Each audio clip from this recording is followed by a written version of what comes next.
Joanie, j'arrive de la quincaillerie. J'ai acheté tout ce qu'il faut pour faire ton interminable liste de travaux d'entretien à la maison. Là, je commence par le joint de silicone de la douche. Si tu veux voir comment ça se fait, suis-moi. OK.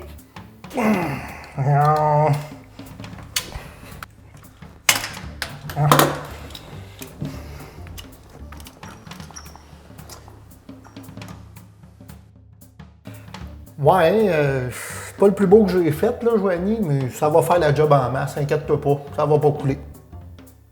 C'est quoi déjà qui te restait à faire, là? Parce qu'on n'a pas le temps. C'est la porte ajustée en avant. Garde Vincent, mon père va le faire. Je vais l'appeler. Ça va être correct. Ben non, Joanie, laisse faire ton père, là.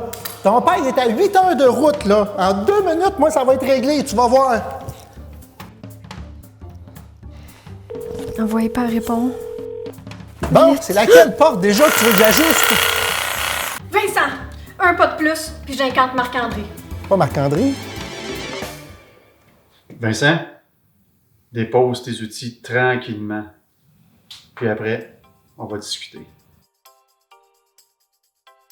L'entretien intérieur d'une résidence est tout aussi important que l'entretien extérieur. Premièrement, pour conserver l'intégrité des éléments, tels que les douches, les bains et l'ameublement intégré autour des éviers, mais aussi pour conserver un aspect esthétique acceptable. De nombreux éléments à l'intérieur de la résidence nécessitent un entretien périodique afin d'éviter leur détérioration. En voici quelques exemples.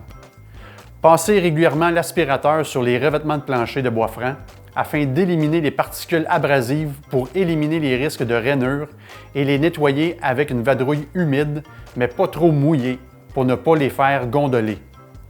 Fermez certaines sections de rideaux afin de diminuer l'exposition au soleil du bois franc, ce qui pourrait causer une décoloration.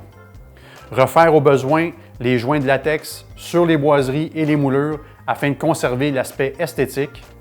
Certains joints de gypse devront être corrigés suite au séchage des matériaux. Cette période de séchage dure environ de 12 à 18 mois suivant la fin de la construction. Il est donc normal de voir apparaître de petites fissures, des vis ou des clous en surface des revêtements. Les coulis de céramique peuvent se fissurer. La réapplication de coulis peut être nécessaire à certains endroits.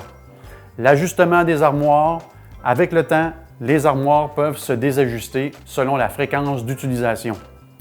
Essuyez les comptoirs et les armoires rapidement lorsque de l'eau s'écoule sur les surfaces, car cela pourrait provoquer un décollement du plaquage et faire boursoufler le fini. Par précaution, ne pas monter sur les comptoirs pour ne pas les faire fissurer ou risquer de disloquer les joints. Évidemment, les joints de scellant de la douche, du bain et des éviers sont à remplacer lorsqu'ils sont détériorés afin d'éliminer les risques d'infiltration d'eau et l'apparition de moisissures sur les éléments qui les entourent. Être propriétaire d'une maison demande un minimum d'attention à l'entretien afin de conserver les éléments en bonne condition, mais aussi pour jouir pleinement d'une maison d'apparence neuve. Il est important de toujours utiliser les bons outils afin d'exécuter un travail adéquat et sécuritaire. Si vous n'êtes pas une personne de type manuel, vous pouvez toujours faire appel à un professionnel ou un ouvrier de maintenance afin de procéder à certains petits travaux d'entretien.